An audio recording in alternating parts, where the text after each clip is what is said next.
El día de hoy vamos a hablar de filosofía política. Hola Pilar, hola Yuritsi, ¿cómo estás? Hola Rey, y no Giancarlo, no era trap, posible. ¿Cómo estás, Sandro?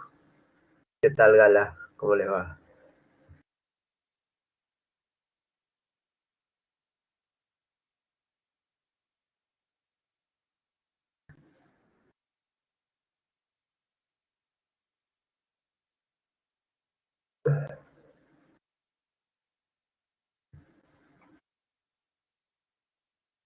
Como que un ritual, Rey.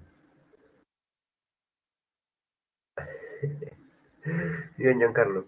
Eh, sí, de repente tienen cosas comunes con Bad Bunny. Sí puede ser. Bien, chicos, como les decía, vamos a hablar de filosofía política. Es un tema por demás interesante y lo digo no solamente desde el punto de vista personal, sino creo que hay argumentos para creer que su importancia en cualquier momento de la historia eh, es más que notorio, pero yo diría que en nuestros días, ¿no? De días convulsos donde nos podemos a pensar sobre eh, el papel del Estado, el papel de los grandes poderes alrededor del Estado, nos invitan también a volver los ojos sobre estos asuntos que tienen que ver con la fundamentación del Estado, el papel del Estado y todos problemas, pues, parte de la filosofía política. Bueno, pero ¿qué es la filosofía política para empezar? Obviamente es una disciplina filosófica y diríamos que se caracteriza por su carácter normativo, ¿no? Claro, tiene sus propios cuestionamientos, como toda disciplina filosófica, pero las respuestas suelen ser normativas, y esto es lo curioso de la filosofía política, ¿no? Diríamos que ahí puede tener un cierto punto de semejanza con la ética, solo que los principios, además de discutibles y de sus posteriores conflictividades, vamos a ver que tienen un marco pleno, ¿no? El marco de los hechos, de los acontecimientos sociales, políticos, donde se realiza, ¿no? Esto es algo muy importante. Entonces, la gran pregunta de la filosofía política, de cómo debe ser organizada políticamente la sociedad, me atrevería a decir que viene siendo respondida por los diversos factores que intervienen en materia política, ¿no es cierto?, para observar estos problemas, como pueden ser el Estado, las leyes, las formas de gobierno, la libertad, la igualdad y la justicia. Y bueno, uno diría, pero profe, estos últimos términos, libertad, igualdad y justicia, no son propiamente la ética, sí, pero yo diría que es en el campo de la política donde precisamente se expresan a plenitud, ¿no? Y antes de poder entrar a revisar lo que pensó cada filósofo, qué nos aportó cada filósofo a lo largo de la historia en materia de filosofía política, quisiera pues que también observemos el hecho de que hay una diferencia entre la filosofía política, a partir de lo que les he dicho, ¿no?, con las otras disciplinas de la política, como la politología, la teoría política, las ciencias políticas, que básicamente tienen una calidad descriptiva, ¿no? Y más bien la filosofía política, siendo distinta, además del alto nivel de problematización conceptual, como toda disciplina filosófica, repito, su carácter de normatividad. Bien, eso es algo muy importante dentro de la filosofía política. No lo olvidemos. Entonces, empecemos nuestro recorrido, pues, sobre estas eh, elucidaciones, ¿no?, sobre lo político. Bien, una de las primeras perspectivas interesantísimas de observar es la de nuestro amigo Platón. Platón, siglo III, desde el siglo III antes de Cristo, nos dice lo siguiente. Eh, Primero vamos a recordar unas cosas sobre Platón, ¿no? Para no estar tan perdidos. Primero recuerda que Platón tiene un esquema ontológico y nociológico que se basa en la existencia de dos sustancias o de dos planos de la realidad, si quieres verlo, o dos realidades, donde una es la perfecta, el mundo de las ideas, y otra, nuestra, es imperfecta, el mundo sensible. Ahora, lo que opina Platón, y esto también lo dice en la República, es que hay unas pocas personas que logran salir de la caverna y ver ese mundo verdadero, ese mundo de las ideas. Esas personas, ¿cómo se les llama? Filósofos, dice Platón, ¿no? Esos que están en contacto con las ideas verdaderas y puras. Ahora, en materia política, esto es algo que solía decir un profesor mío, la República es interesantísima de leer porque grafica muchos de los esquemas que hasta el día de hoy tenemos para interpretar las formas de gobierno, pero también las formas en que nos podemos organizar políticamente. Eh, y yo agregaría a este comentario, yo agregaría que también es un texto clásico por el hecho de que nos muestra, no una lista, pero sí una serie de problemas, ¿no? De problemas que son parte de toda comunidad humana, ¿no? Y por tanto de toda comunidad política. ¿Qué es lo que sucede cuando se encuentran ciertas actitudes en las personas que conforman una comunidad política? ¿Y qué riesgo tienen estas actitudes? ¿No? Eso es lo que me parece muy importante dentro de la República y por eso creo que es muy recomendable leerla. Bueno, ¿qué es lo que propone Platón? Eh, para empezar, Platón piensa que las personas que deben llevar a cabo la dirigencia y la realización de una comunidad política son precisamente los filósofos, ¿no? Porque ellos son las personas virtuosas, las personas sabias, que ya han visto cómo es la sociedad perfecta, ¿no? En el mundo de las ideas. Ahora ellos van a tratar de realizarla, pero Platón es consciente de que no lo van a lograr. La pregunta es ¿por qué no lo van a lograr? Y la respuesta está en la misma filosofía platónica, ¿no?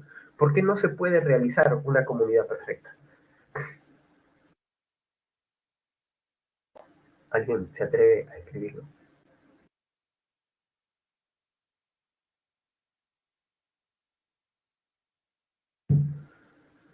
Bien, si nadie se atreve a ver a participar por el chat público, o de repente alguien quiere que escuche su melodiosa voz, también es posible.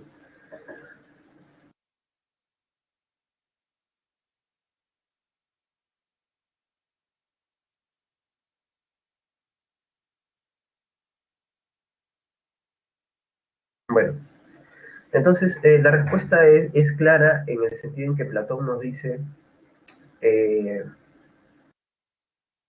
el mundo de las ideas no se puede realizar en la realidad sensible, por tanto la comunidad perfecta tampoco, o la organización perfecta tampoco, porque así es, como dice Rey, solo existe en el mundo de las ideas la perfección. En este mundo sensible ya todo se vuelve imperfecto, ¿no? Entonces, de ahí también esta idea de amor platónico que podemos reconocer como el alto grado de idealización, de ilusión que se le pone a algo, ¿no? Ahora, ¿qué tan consciente es uno de que esa persona en la cual ponemos todas esas cualidades positivas realmente lo sea? ¿No? Porque es, como te digo, ilusión, es una construcción, diríamos, espontánea, claro, ¿no? Pero una ilusión obviamente irreal, ¿no? Es obviamente irreal. Entonces, lo que opina Platón es lo siguiente. La comunidad política, esa comunidad debe ser dirigida por esos, eh, el mismo Platón le llama reyes, filósofos, pero repito, no es el filósofo tal y como lo concebimos el día de hoy, ¿no? Sino es este que específicamente define Platón como aquel que ha visto esas ideas perfectas. Y obviamente tiene que ser apoyado por otros estamentos, que son parte de la comunidad en general. ¿Cuáles son esos estamentos, o ya, si quiere decirle clases, ¿no? Sociales, o clases funcionales, ya más que sociales, ¿no? Estarían los guardianes. ¿Quiénes son los guardianes? Aquellas personas que han recibido también un entrenamiento, una educación, sobre todo en música y gimnasia, o sea, fuerza y cultivo de la mente hasta cierto punto, para poder conservar el orden en la sociedad, pero para también defender de los enemigos a la comunidad, ¿no? Ahora, muchos de estos guardianes, dependiendo de su nivel de formación y educación, si empiezan a conservar o a cultivar la contemplación de las ideas, también pueden llegar a ser gobernantes, y así se forma un ciclo, ¿no? Y obviamente también hay una clase, que es la clase de los trabajadores, las que se encargan de producir alimentos, objetos necesarios, armamento, etcétera, ¿no? Entonces, de esta manera es como uno se da cuenta de que todos estos estamentos o clases están pensados para un funcionamiento hacia el bien común. Ese es el objetivo principal, ¿no? De acuerdo a Platón. Ahora, esta idea que tiene nuestro amigo Platón, ¿no? Nos puede hacer pensar, profe, entonces es una sociedad jerárquica donde unos tienen el poder y los otros tienen que obedecer. Sí, pero hay algo también de interesante en la República Platónica. Y esto es lo que ha hecho que algunos lo acusen bajo unas categorías que me parecen imprecisas porque Platón no estaría de acuerdo. Eh, Platón sostiene que acá no hay algo así como los tocados, ¿cómo lo puedo explicar? Que no hay algo así como los elegidos per se, ¿no? O sea, no existe alguien que se pueda elegir hacia el poder, ¿no? Eh, acudiendo a su parentela, acudiendo a su sangre, ¿no? Eso no funciona, no funciona, el poder no es hereditario en el caso de nuestro amigo Platón o desde su concepción. Es por eso que él va a plantear la noción de la igualdad de oportunidad, pero no porque sea conveniente o justo para cada persona, sino porque es útil para la comunidad. En otras palabras, todos, desde que nacemos, tenemos que ser observados para que funcione este tipo de comunidad que le está planteado, y no importa en qué sitio hayas nacido, en qué familia hayas nacido, se te escoge y se te da la formación para ser guardián si se ve capacidades en ti. Y si en la formación de guardián se ve capacidades en ti, probablemente llegues a ser un rey, llegues a ser uno de los gobernantes.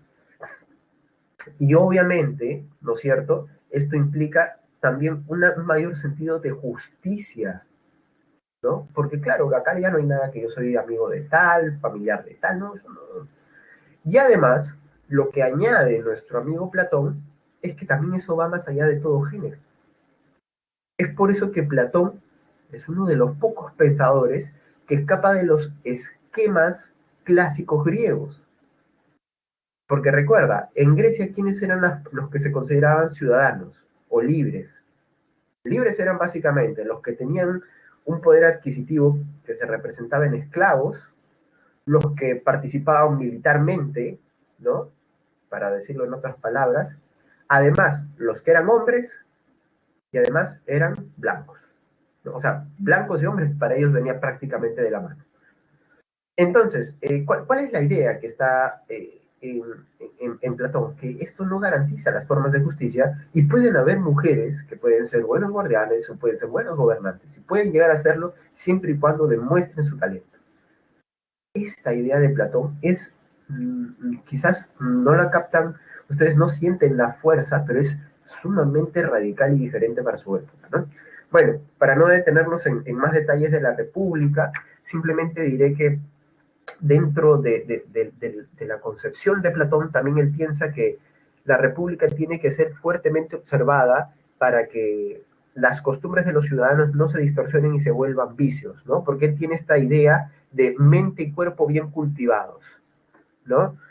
Eh, Esto hará que Platón critique a los poetas o a cierto tipo de poetas que repiten los mitos griegos, mitos en los cuales, por ejemplo, Zeus era mujeriego, o sea, se entregaba a los placeres, había un ebrio, había otro que tenía malformaciones, había otro que engañaba a la gente y esa era su gran capacidad. Bueno, entonces ahí está, son vicios esos, ¿cómo los podemos promover? Entonces, esos mitos son malos, hay que reformar los mitos. El mismo Platón lo hace, ¿no? Recurre al mito con una función pedagógica. Y acá recordemos lo de la clase pasada. Las artes también tienen una función pedagógica, ¿no? Por eso que la música sí es bien vista por nuestro amigo Platón con cierto tipo de música.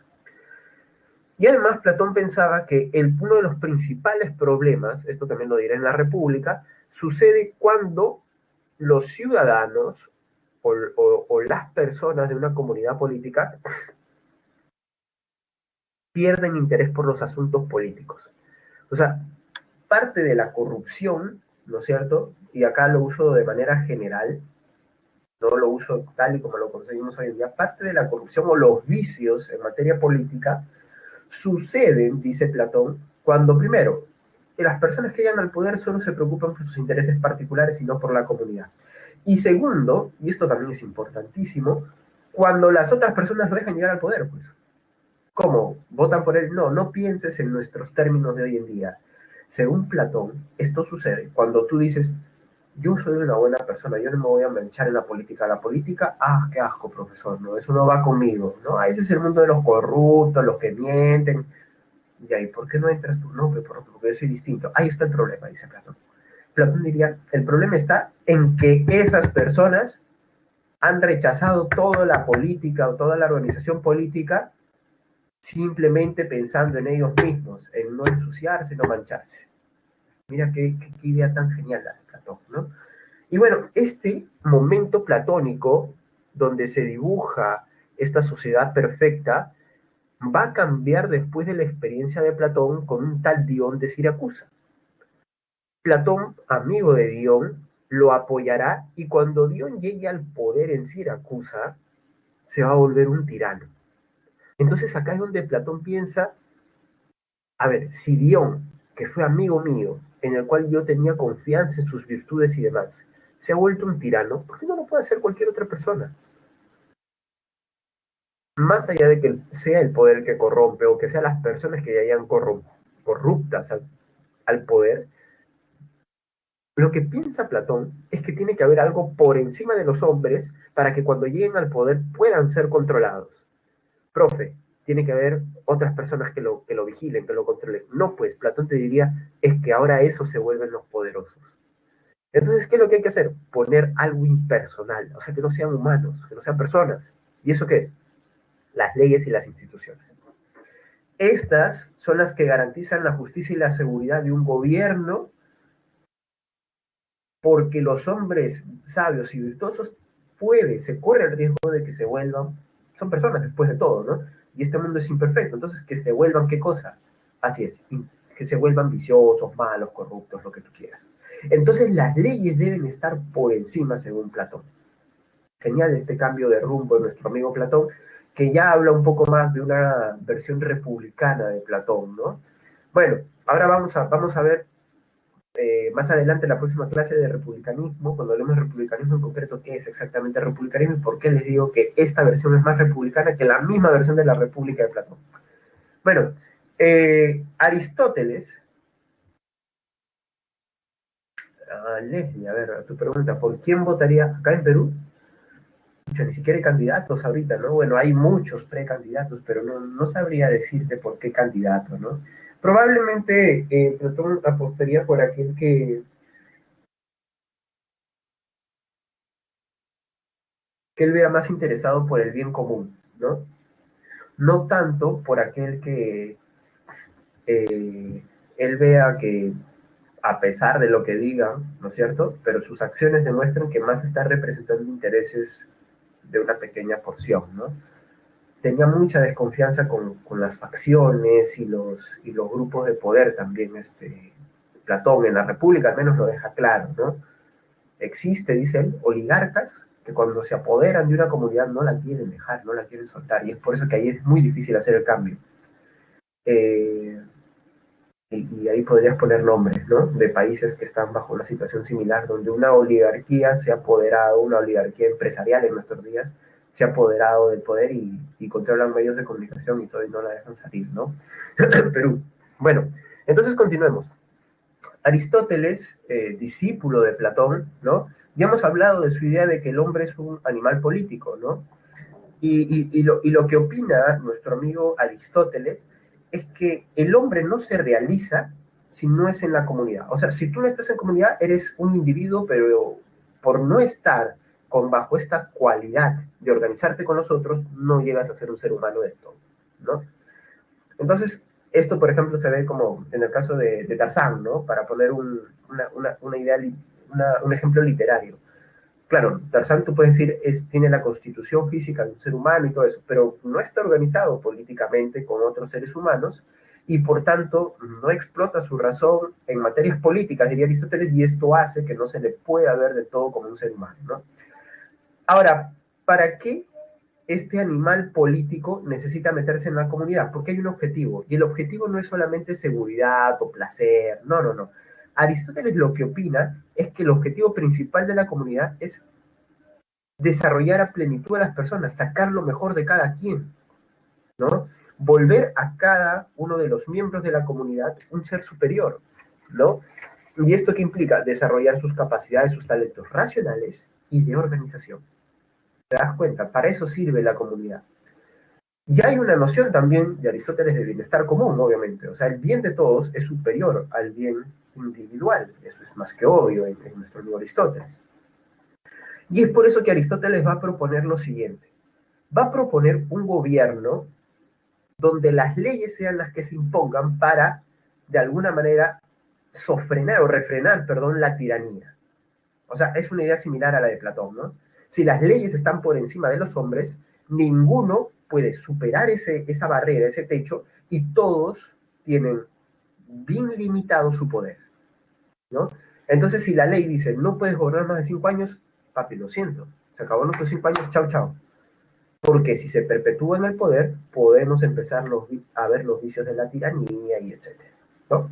Esa es un poco la idea de Aristóteles.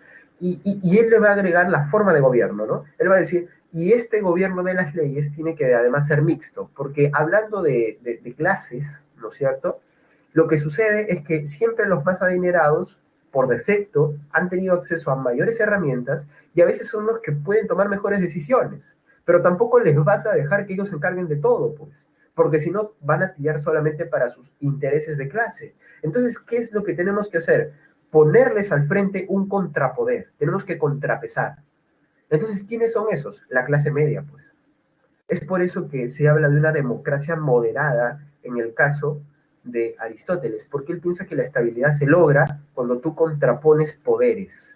Y esto es lo que tenemos hoy en día, pues el gobierno mixto es el funcionamiento de poderes. Nosotros hoy en día contemplamos 3 poderes, ¿no es cierto? Poder ejecutivo, legislativo y judicial. Bueno, ya Aristóteles se había adelantado eso con su idea del gobierno mixto, ¿no? Combinar poderes, porque a veces las leyes no bastan. Hay que apoyarlas con estos poderes que se contraponen, ¿no? Y está bien que se contrapongan, porque así no dejan que el Ejecutivo haga todo lo que quiera, sino, por ejemplo, el Legislativo evalúa lo que quiere hacer el Ejecutivo. En palabras de Aristóteles, los aristócratas no se imponen del todo, y de esa manera también nuestros amigos de la clase media pueden evaluar y ver si esto les conviene o no. ¿Te das cuenta? Y obviamente esto, Aristóteles sí no es ajeno a esta idea. eh, un poco Platón había evadido ese tema, ¿no? No lo menciona, pero para Aristóteles queda claro, ¿no? Unos nacen para ser dominados y otros nacen para dominar o mandar. Unos obedecen, otros mandan. Y esto se ve en las guerras. Y lo que queda de las guerras son ciudades libres y ciudades esclavizadas. Entonces, es algo natural, según Aristóteles, ¿no? Ahora, la forma de gobierno se da entre hombres libres. Los esclavos, no, esos son fuerza de trabajo nada más, ¿no? Bien, hasta aquí chicos, ¿todos claros? Pongan OK XD en el chat público si me están entendiendo.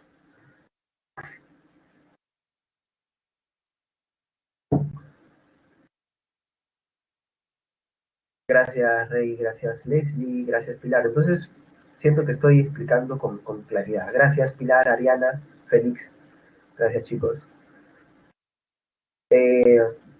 Y entonces vamos a dar el salto, miren ustedes, hasta el Renacimiento o al temprano Renacimiento, pero hay que entender que estas ideas de Aristóteles y de Platón ya tienen un adelanto. Algunos piensan que ya hay republicanismo, pero es un adelanto que se va a constituir del todo dentro de Roma. Bien, el caso de la historia romana es que primero, lo que va a ser un imperio luego, fueron un pueblo que se organizó bien militarmente gracias a la existencia de dictadores, tiranos, ¿no? Que fueron la genealogía de los tarquinos, ¿no es cierto? Pero con personajes como Bruto, el Bruto bueno, porque hay un Bruto malo en la historia de Roma, el Bruto bueno, ¿no es cierto?, se constituirá la república pensando que ya no podemos vivir siendo dominados por un solo hombre, ¿no? Una sola voluntad. Entonces, Ahí aparece la República Romana y después de la República Romana, por la extensión del vasto territorio, dicen algunos, se termina volviendo un imperio donde nuevamente se le da el poder a una persona, pero también sigue ahí el cuerpo legislativo, ¿no? Ahora, ¿qué es lo que sucede? Que durante la época republicana surgieron pensadores como Séneca, Cicerón, Tito Livio, ¿no? Y todos ellos dejaron fuentes de inspiración para pensar en un republicanismo como el romano, pero con algunas modificaciones de acuerdo al contexto. Y esto es lo que va a hacer nuestro amigo Maquiavelo. Maquiavelo lee a los clásicos, principalmente a Tito Livio, a Cicerón, ¿no es cierto? Y de ellos tendrá la idea de que la república es la mejor forma de gobierno. Pero antes de llegar a ese punto, hay que explicar por qué ha habido tanta distorsión en torno al pensamiento de Maquiavelo. No, Maquiavelo es un personaje y usamos el término maquiavélico cuando queremos hacer referencia a alguien que al parecer puede hacer cualquier cosa con tal de conseguir lo que desee, ¿no? Esta idea de el fin justifica los medios. Bueno, para empezar ya les adelanto, en ningún libro, en ningún texto Maquiavelo dice el fin justifica los medios. ¿Bien? Esto es importante. ¿Sí? Esto es importante. No lo dijo nunca de esa forma y tampoco era su intención llegar a un planteamiento de esa forma. Claro que lo han distorsionado a quienes les ha convenido, pero antes lo distorsionaron con quienes debatieron con Maquiavelo. ¿Y con quiénes debatió Maquiavelo? Maquiavelo, en su obra El Príncipe, ¿sí? Va a poner una serie de características que tiene que tener el gobernante. Ahora les voy a explicar las circunstancias, ¿sí? Con más detenimiento. Pero en esas características, Maquiavelo dice que el gobernante tiene que ser alguien bueno, es cierto, con buenas intenciones, beneficiar a la comunidad, preocuparse por su patria, por su nación, por su estado, pero no tiene que ser del todo bueno, porque si es del todo bueno, ¿qué pasa cuando se enfrenta con un estratega que es perverso, que piensa en un código que él no piensa porque es demasiado buenito? Fácil, lo derrotan con sencillez. Lo matan, diría Maquiavelo. No tiene oportunidad de vivir en esas reglas de juego. Entonces, alguien sumamente bueno no funciona para Maquiavelo. ¿A quienes no les gustó esta idea? A muchos teólogos de la época que dijeron que pensaban que el buen gobernante tenía que tener las virtudes cristianas, bondadoso, caritativo, generoso, que no cometía ningún tipo de acto malvado. Maquiavelo diría, sí, yo también me gustaría que los gobernantes sean así, pero lamentablemente un gobernante así está destinado a que los malos o los perversos se aprovechen de él o simplemente no lo dejen ejercer el poder, ya sea asesinándolo, o ya sea desterrándolo, o ya sea controlándolo. Entonces Maquiavelo la tenía clarita, ¿no? Ahora, por haber dicho esto, es que se empiezan a hacer las ideas de que maquiavélico o respaldar a Maquiavelo es pensar que uno tiene que ser malvado y puede hacer lo que quiere. Entonces, cuando conoces a alguien que le dijo a su mejor amigo, oye, tu flaca me acaba de decir que hoy día no vayas al cine porque ya no se van a ver, se le va a lograr el celular, que no la llames. Y vas tú, en vez del amigo que es el novio real, y te aprovechas de esas circunstancias, sacas provecho, entonces, oye, tú eres un, qué maquiavélico eres, se suele decir, ¿no? Es por eso que los estudiosos de hoy dicen, maquiavélico es un término desafortunado, lamentablemente sería bonito poder usarlo, pero mejor es hablar de maquiaveliano, ¿no? Para entender mejor la naturaleza del pensamiento de Maquiavelo. ¿Y qué fue lo que dijo Maquiavelo, profe? Dos obras clásicas y principales de Maquiavelo recogen sus creencias y sus pensamientos políticos. En El Príncipe, ¿sí? Maquiavelo lo que va a hacer es construir una obra para un tal Lorenzo de Medici, ¿sí? Y Lorenzo de Medici es alguien que ha sido llamado a ser monarca, llamado a ser príncipe precisamente. Entonces, lo que piensa Maquiavelo es lo siguiente, que le va a dar consejos a este príncipe para que su gobierno funcione. Ahora, ¿por qué el gobierno de uno, profe? Si ya han habido autores que han dicho que el gobierno de uno es peligroso porque lleva a la tiranía. Simple y sencillo. Porque Maquiavelo en El Príncipe está pensando en situaciones precisas. O sea, no es la mejor forma de gobierno siempre, sino en situaciones excepcionales. El estado de excepción, dice Maquiavelo. Así que atentos con esta idea, es muy importante, cáptenla. Por ejemplo, Maquiavelo está pensando, ¿sí?, en la Italia de su tiempo, que todavía no es la Italia unificada. O sea, hay estados italianos, ¿no? Que le llamamos italianos porque compartían costumbres, algunas formas de organización, algunas ideas, pero no estaban unificados. Entonces estaba, por ejemplo, la Florencia de Maquiavelo, estaba Nápoles, estaba Milano, ¿no? Y estas ciudades, ¿no? A juicio de Maquiavelo, estaban, pues, se creían fuertes, pero estaban desprotegidas. ¿Por qué? Porque había una corriente de estados que ya se habían formado afuera y que en cualquier momento venían y los iban a aplastar. En otras palabras, habían dos problemas en esta situación excepcional, según Maquiavelo. Primero, que hay enemigos, fuerzas externas. Y además, no estamos unificados y estamos peleándonos entre nosotros.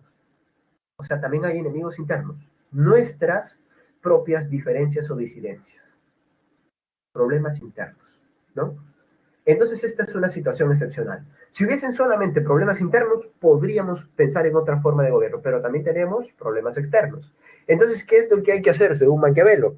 Hay que encontrar una forma de gobierno precisa para esta situación o estado excepcional. ¿Y cuál es esa forma de gobierno? Así es.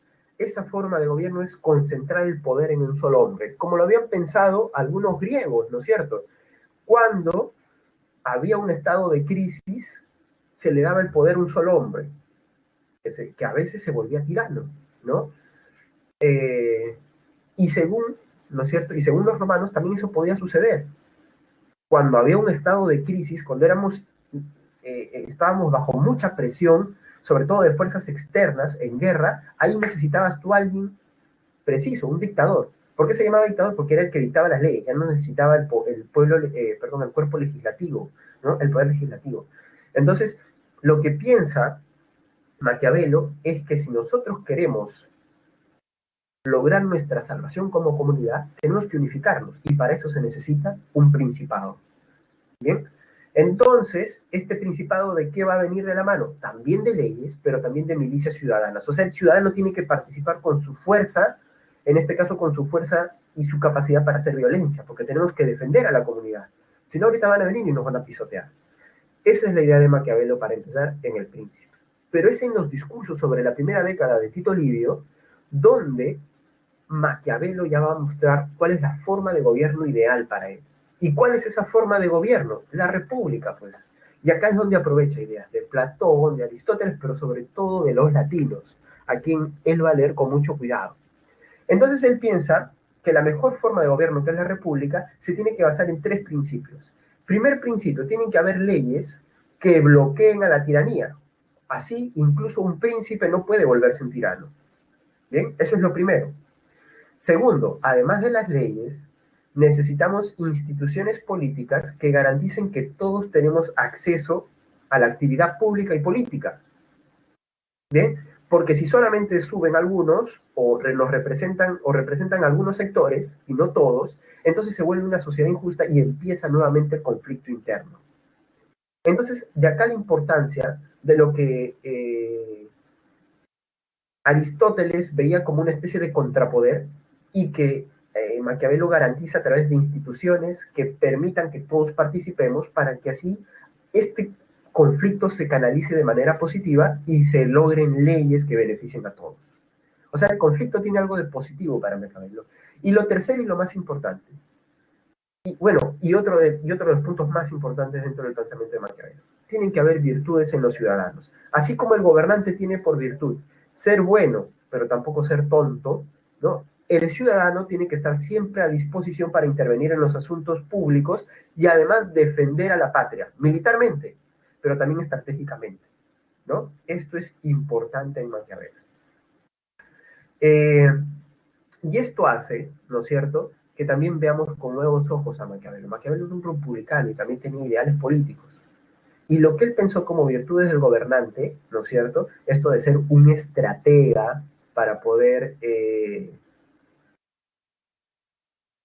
no ser engañado, no ser derrocado y lograr defender a tu pueblo y a tu comunidad, ¿no?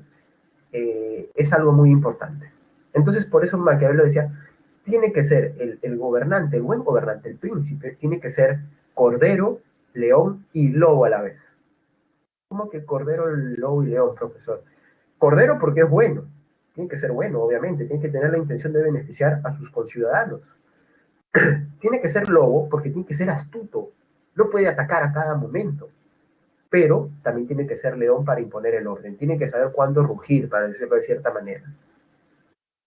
Esto hace que el pensamiento de Maquiavelo hable de que el principal líder tiene que ser estratega, pues, tiene que pensar en las alianzas y todas esas cosas porque son útiles a su comunidad. Entonces tú no le vas a declarar la guerra a un imperio todopoderoso, pues, menos una guerra económica, pues, porque te van a sumergir, tienes que pensarlo estratégicamente, según Maquiavelo, ¿no? Entonces, miren, Maquiavelo tiene muchas puertas por las cuales entrar a su pensamiento, ¿no? Es interesantísimo. Bueno, miren cómo vamos a pasar de Maquiavelo a la idea de nuestro amigo Hobbes. Hobbes parte de un punto sumamente distinto. No parte ni de situaciones excepcionales, ni parte de la tradición histórica. ¿De dónde parte Hobbes? Parte de esta idea, del estado de naturaleza. Una idea que va a ser muy conflictiva para su época, ¿no? Esta idea del estado de naturaleza, Hobbes le va a dar el siguiente contenido. Según Hobbes, el ser humano es por naturaleza egoísta. O sea, y esto lo lleva a ser rapaz y violento. O sea que cuando tiene la menor oportunidad de sacar provecho por encima de las demás personas, lo hace. Y para graficar esto, él va a poner la idea en una frase en latín que él va a tomar de un comediógrafo: Homo homini lupus. Lupus es lobo, Homo homini hace referencia al hombre. ¿Y qué significa Homo homini lupus? Significa el hombre es un lobo para el hombre. Nosotros acá en Perú tenemos una versión de esa frase. Nosotros decimos, el peor enemigo de un peruano es otro peruano. Bueno, Hobbes diría, no necesariamente así. El peor enemigo de una persona es otra persona. Porque el ser humano siempre piensa primero en sus intereses y de acuerdo a eso busca sacar beneficio usando a los demás. Esta es un poco la idea de Hobbes. Ahora, ¿cuál entonces va a ser la función del Estado según Hobbes? Si nosotros vemos esto, que todos somos egoístas, todos podemos llegar a la violencia, si acaso es necesario para obtener poder o riquezas, lo que piensa Hobbes es que el Estado tiene que garantizar la seguridad pública y esa es su función principal, la seguridad y la paz dentro del territorio. ¿Y cómo lo vamos a conseguir? Dándole un poder absoluto a ese Estado.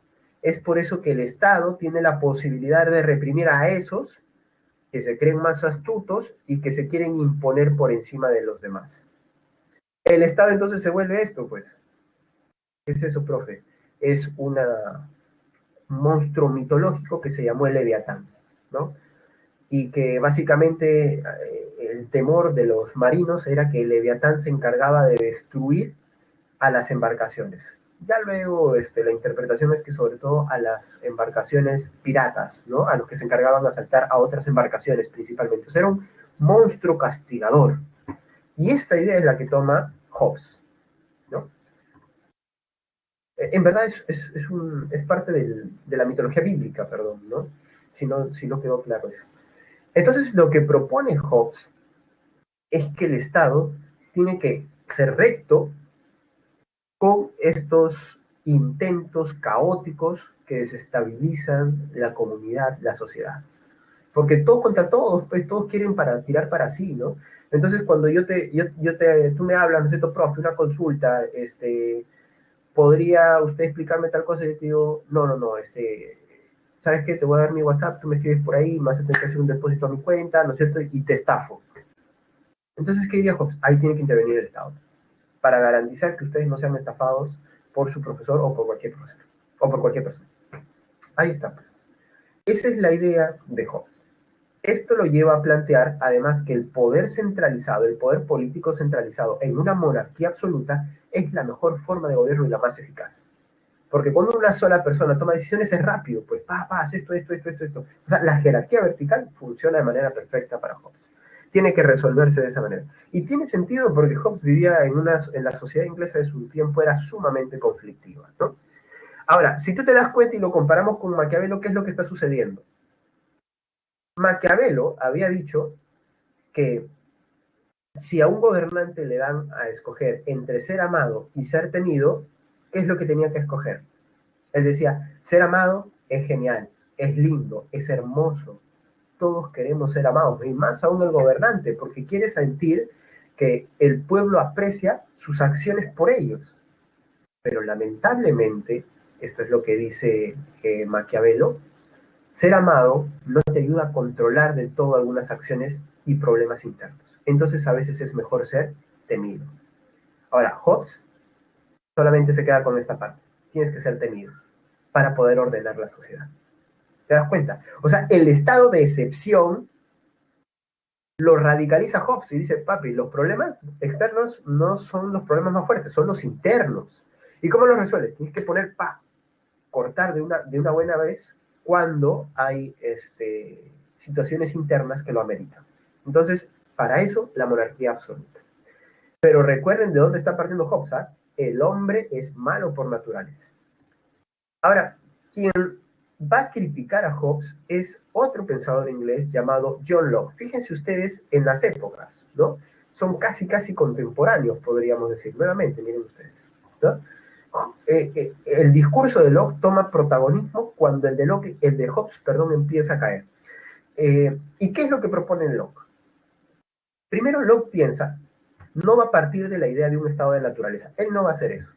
Él va a decir, cuando nos organizamos, ¿sí? Cuando nos juntamos, los seres humanos, para organizarnos políticamente, necesitamos un reglamento, una serie de reglas para poder convivir. Pues así como cuando en tu colegio te decían aprenderte las normas de convivencia, no botar basura en el suelo, no distraer a mis compañeros y todo eso. Ya, tiene que haber un reglamento para la buena convivencia.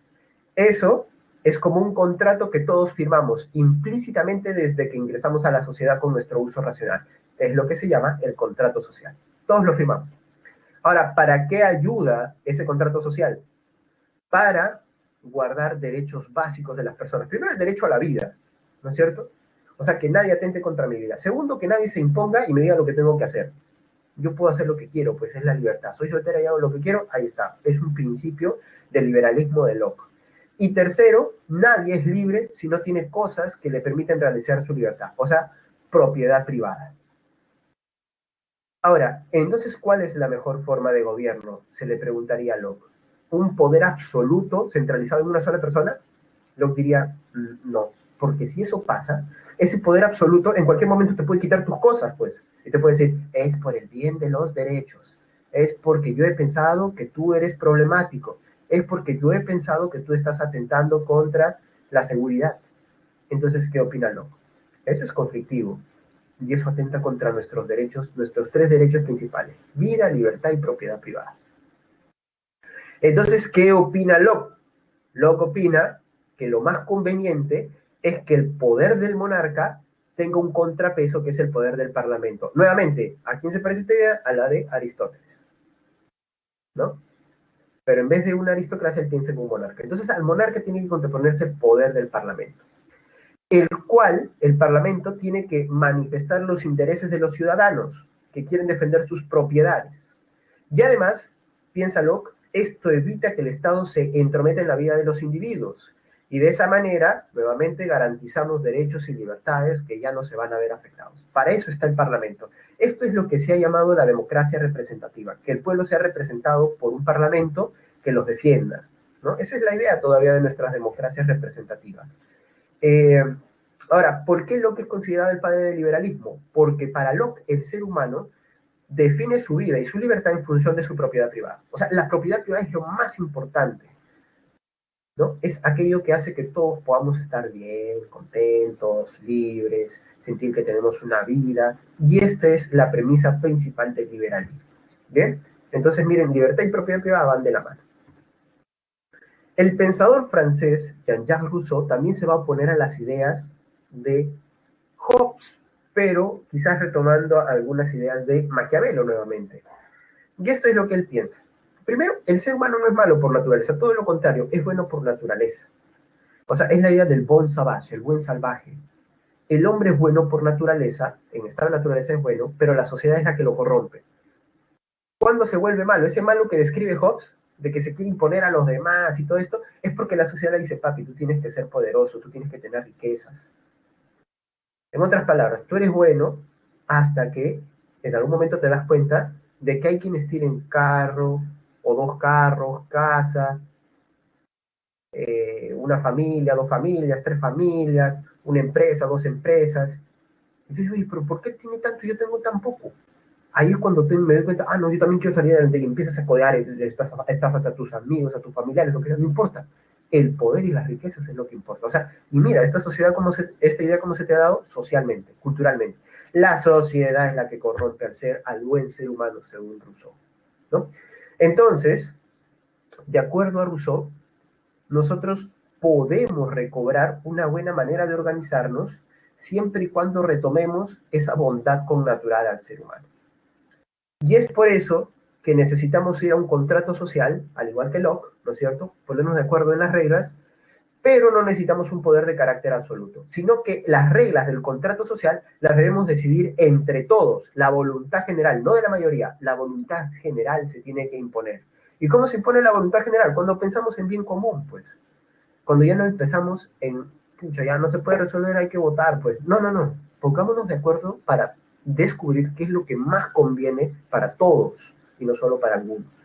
Bien, demostremos que esto beneficia a todos. Y así se construye un código, una constitución, si quieres, ¿no? Un código de leyes que respalda lo que desea el pueblo. ¿Y esto cómo se llama? Esto es una forma de republicanismo, porque se parece a lo que dijo Maquiavelo con las leyes, los ciudadanos participando, las instituciones y demás. Entonces, para terminar, ¿qué es lo que va a criticar Rousseau? Si el hombre es bueno por naturaleza, tú no puedes decir que la política solo sirve para asegurar la paz y el orden. Totalmente equivocado. La política tiene otros fines más altos, como por ejemplo la participación ciudadana, pues, algo muy republicano, ¿no? Que el ciudadano participe e intervenga, y que lo hemos visto desde Platón, precisamente. La educación cívica, o sea que necesitamos una educación que promueva la unión con los otros y descubrir qué es lo que nos beneficia a todos y no solo a mí. Además, el bienestar material que viene dado por una buena educación pública y además una buena, y la preocupación de Rousseau por la educación es muy importante, porque recordemos que tiene un libro que se llama El de Emilio, donde habla de ello. Y además, salud, pues. Tiene que preocuparse el Estado por salud, si no, ¿cómo vas a poder tú intervenir en la arena pública? Hay mínimos que necesitan ser asegurados. ¿Bien? Y además, podemos hablar del bienestar material para tener una vida plena y dignamente, ¿no? O sea, igualdad material hasta cierto punto, desde el punto de vista Rousseau, para que garantice que ya luego, a partir de esa plataforma igual, cada uno pueda desarrollarse como más le plazca, ¿no? Bueno, estas son algunas ideas de nuestro amigo Jean-Jacques Rousseau, ¿no? Pensador ginebrino, que como han visto tiene una vena republicana muy fuerte. Vamos a dar el salto, miren qué salto, qué tal distancia temporal para llegar hasta John Rawls, que es un autor que me parece que tiene ideas maravillosas, pues, más allá de las críticas que les pueden haber hecho, que también creo que son algunas válidas. Y Rawls es un pensador que vive en la Norteamérica del siglo XX y que hasta ahora, ¿sí? Aunque lo que muchas veces se ve en la televisión no es lo que realmente uno puede analizar bajo números, estadísticas y demás, era una sociedad, y lo sigue siendo, como te decía, era una sociedad sumamente desigual e injusta. Entonces Rawls, que para algunos es una forma de liberalismo lo que él propone, pero más atento a la justicia, ¿no? El liberalismo social, llaman algunos, o de justicia social, va a plantear que la principal virtud o el principal elemento de una sociedad tiene que ser la justicia, no puede ser otro. Ahora, ¿por qué llega a esto Rawls? Nuevamente, porque las sociedades donde uno vive, en el siglo XX sobre todo, y hasta el día de hoy en la mayoría, son sumamente injustas y todos perciben una forma de injusticia, pero la gente no se atreve a cambiarlo. Bueno, lo que dice Rawls, no se atreven a cambiarlos los que han sacado un beneficio de la desigualdad. Pero ¿por qué los que se ven perjudicados a veces tampoco quieren cambiarlo? no quieren cambiarlo porque según Rawls ya han asumido un discurso que los poderosos, los que se benefician, les han transmitido. Pero no solamente eso, sino que muchas veces piensan que el estado de las cosas está bien, no hay que tocarlo, puede ser peor, hay miedo. Y para eso Rawls va a proponer un experimento hipotético para que todos nos demos cuenta de que en el fondo todos queremos justicia. Este experimento hipotético se llama posición originaria o la del velo de ignorancia. El problema, dice Rawls, es que en ambos casos, en los que he mencionado, los que se benefician de la desigualdad, la injusticia y los que no lo hacen, tenemos parcialización de los puntos de vista. ¿Cómo evitamos eso? Vamos al hipotético, el velo de ignorancia. Imagina que tú no perteneces a ninguna clase social. Mejor aún, imagina que tú todavía no naces. Vamos a poner el caso de Perú, pero no lo tomen demasiado personal y no piensen que estoy haciendo proselitismo político. Lo que diría Rawls es, si ponemos un velo de ignorancia a todos, ¿qué es lo que haría? ¿Qué es lo que pensarían esas personas? Vamos a hacerles una pregunta clave. Imagínate que tú estás todavía con Diosito, ¿sí? Tú todavía no has venido a este mundo. Vamos a imaginarnos a Diosito también si no eres creyente, ¿bien? Y Diosito te tiene acá al costado y te dice, a ver, cuéntame, ¿a dónde quieres ir? ¿En qué familia te gustaría nacer? Vamos a hacerlo por lotería, ¿te parece? Bueno, ya, por lotería, a ver. Bueno, te va a tocar vivir en una familia en Cusco, en la altiplanicie, o en Puno, en la altiplanicie. Ya, ¿y cómo es eso? Bueno, el Estado casi nunca llega, no hay escuela cerca, no hay hospitales, vas a tener que cuidarte por ti mismo, porque si no... Y hay otro sitio donde sí, sí, claro, hay algunas personas que tienen dinero en la capital, ¿no es cierto? Que ellos sí pueden acceder a salud de buena calidad porque tienen el dinero, pero en la clínica privada y demás. Ah, ¿y por qué no has nacido en esta? Bueno, ya te tocó este bolo, pues en la lotería. Lo siento. Y vas a esa familia. ¿Puedes decir que estás contento? ¿Puedes decir que no te importa ir a cualquier familia? No. Obviamente, es un punto de vista neutral, ¿no? Tú todavía no perteneces a ninguna. Pero si te dicen escoger, tú preferirías vivir bien, cómodamente, y no pasar las penurias que pasan esas personas. Entonces, ¿qué es lo que piensa Rawls? Si ponemos en este estado hipotético, cualquier persona, ¿qué te va a decir? Es injusto. No me gustaría que haya una lotería y me toque vivir en cualquier familia o nacer en cualquier lado o en cualquier clase. No. Entonces, ¿qué es lo que demuestra? Que todos buscamos justicia, pues. Sino que la defendemos cuando nos beneficiamos de la injusticia. ¿No? Defendemos, perdón, la injusticia cuando nos beneficiamos de ella. Entonces, esta idea de Rawls es, ¿cuándo una sociedad es justa? La sociedad es justa cuando te dicen, papi, va a haber un sorteo, te va a tocar en cualquier familia, ¿y tú qué respondes? No me importa, porque cualquiera de estas familias sería hermoso vivir en ellas. Ya no importa, en una como pues comeré más tubérculos un día, en otra comeré más pollo, no importa. Pero mira qué bien funciona todo para que todos tengamos igual de oportunidad. Entonces Rawls dice, solamente será justo una sociedad cuando no nos importaría nacer en cualquier familia. O sea, es una manera de Rawls de invitarnos a la empatía, pues, pero volverlo personal, ¿no? Volver la búsqueda por la justicia algo personal. Entonces, después de este velo de ignorancia, ¿qué es lo que buscaríamos todos? Todos buscaríamos mejores escuelas, mejor educación pública, hospitales gratuitos y de calidad, casas y acceso a la ley de manera igualitaria, ¿no? Entonces, después del experimento del velo de ignorancia, ¿qué principios podemos afirmar? Dos principalmente. El primero, que cada persona debe tener igual derecho a las libertades básicas. A nadie se le debe quitar una libertad básica, ¿no? Todos tienen derecho a expresarse, a opinar, todos tienen derecho a realizar su vida como les plazca, a tener sus creencias culturales, religiosas, lo que sea. Eso es lo primero. Y segundo principio, y ese primer principio porque es una consecuencia de la justicia, y segundo principio, ¿sí? Es porque las desigualdades que ya existen hay que resolverlas. ¿Y cómo las resolvemos? Primero, hay que dar mayor beneficio a los miembros menos aventajados en una sociedad. Hay que apoyarlos, pues, para igualar la plataforma y que de ahí recién unos puedan hacer lo que más les guste. Entonces no se trata de dar a todos por igual, sino de dar a aquellos que han partido con una gran desventaja.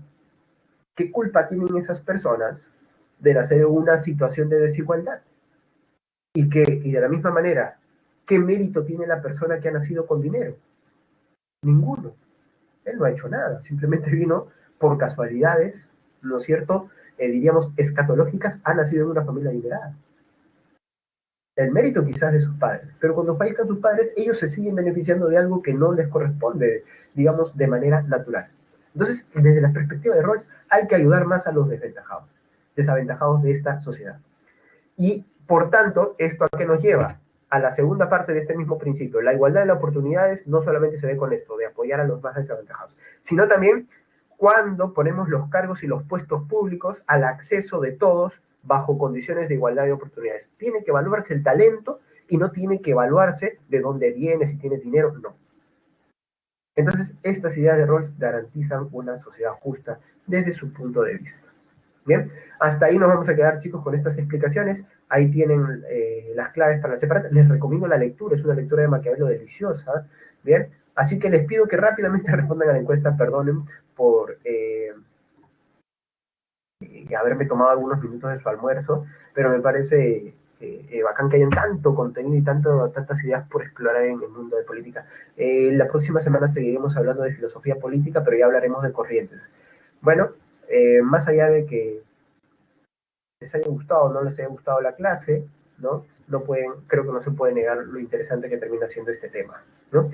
Bien, espero, chicos, que, bueno, es la esperanza siempre de que les haya gustado la clase. Cuídense, por favor, cuiden a sus familias y dense cuenta, pues, de que muchas de las cosas que pasan también por responsabilidad nuestra, ¿no? Aunque sea mínima nuestra responsabilidad, hay algo de ello. Nos vamos a quedar, chicos. Un abrazo por ustedes. Nos vemos la próxima semana y, pues,